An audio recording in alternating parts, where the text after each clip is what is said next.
अपने ही लोगों की बलि लेता है।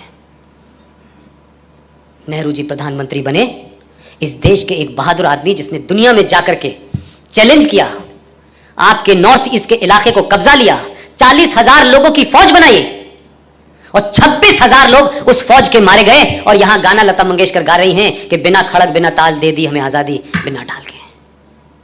26,000 लोग सिर्फ इंडियन नेशनल आर्मी के मारे गए थे, आजाद हिंद फौज के। 21 लाख लोगों को डिवीजन में मारा और पूरे मेरठ से लेके इस इलाके के अंदर सब जगह पेड़ों के ऊपर लाशें लटकी हुई थी। ये इतने लोग मरने के बाद अहिंसा से आजादी मिली थी आपको?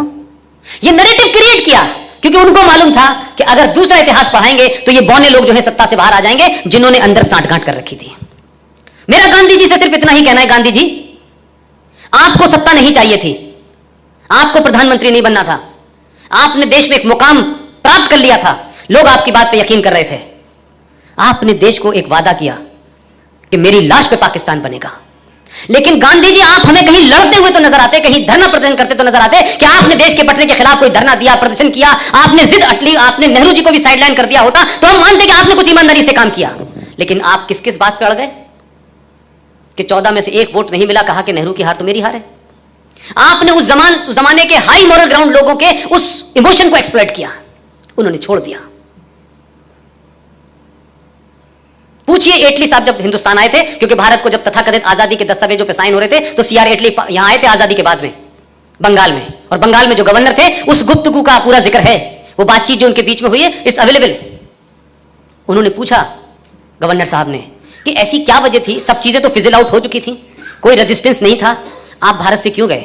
सीआर एटली का जवाब है कि सुभाष चंद्र बोस की वजह से हमारे यहां फौजों में म्यूटनी हो रहा था और हम उस रोक पाने में असमर्थ थे, इसलिए that was the right time कि हम अपना फेस बचा के निकल गए।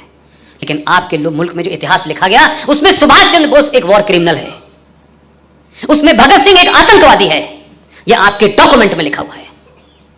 आपको लगता है कि पिछले 70 साल में जो हीरो बनाए गए, उन हीरो को देख करके इस देश में कोई सुभाष चंद्र बोस पैदा होगा? कोई भगत सिंह बनना चाहेगा? कोई वीर सावरकर बनना चाहेगा? क्योंकि आपने अपने सही हीरो को खत्म खुद कर दिया। इसलिए बौने दलाल पैदा हो रहे हैं, राजनीति में पैदा हो रहे हैं, सत्ता तक पहुंचने के लिए कुछ भी कर लो।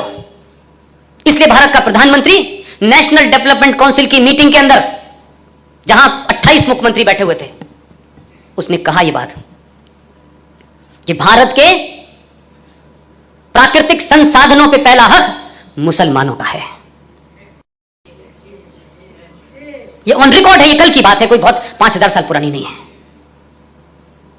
इसलिए उस पार्टी को कोई शर्म नहीं आई, उनका इतिहास नहीं पूछा।